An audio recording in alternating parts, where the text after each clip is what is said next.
Hi, ayan, ang kambal gumagawa daw ng knitting headband. Nagtiyaga. Mahirap talaga pag walang pangbili, maggawa na lang ng headband. Tiyaga rin siya maggawa, oh. Nga naman.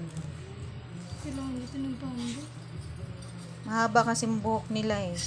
Kaya gumawa siya ng headband niya. Knitting daw yan, knitting.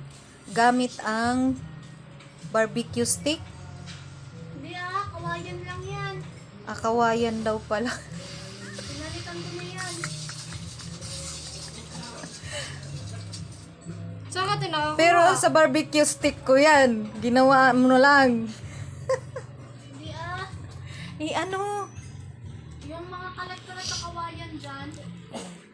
Habang nanonood sa cellphone, gumagawa siya ng headband niya.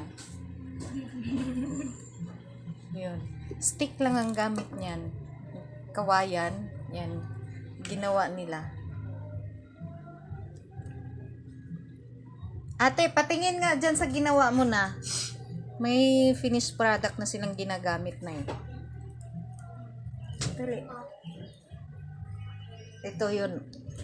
Ito po yun hawak mo ting, pakita. Ayan yan. Natapos nilang gawa, ginagamit na niya. Diba? Para-paraan lang.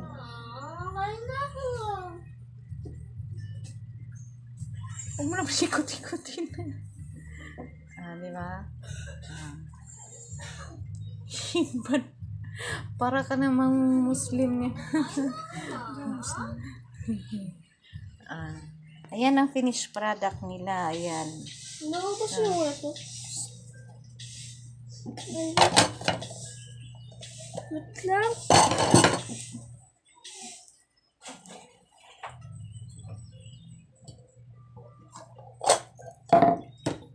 Ayan, gumagawa sila, oh. Yan ang ginawa ni Twin ngayon. Habang naglalaba, nanonood ng cellphone habang umiikot-ikot doon ang damit sa washing machine. Yan. Habang nag-aantay siya matapos, gumagawa siya ng headband niya. Sarili niyang gawa.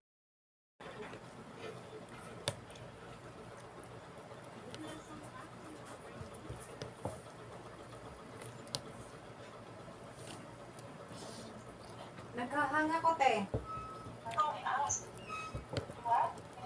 Ay, nahang na nga si Ma'am Ay. Te, naghahang. Ay, nahang na nga si Ma'am Te.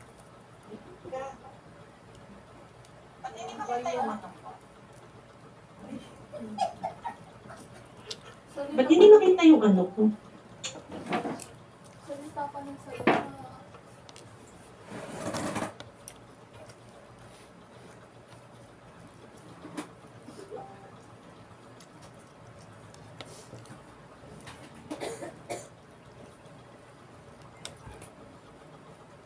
Hindi ka naman naghahang. Hindi ba? Hmm?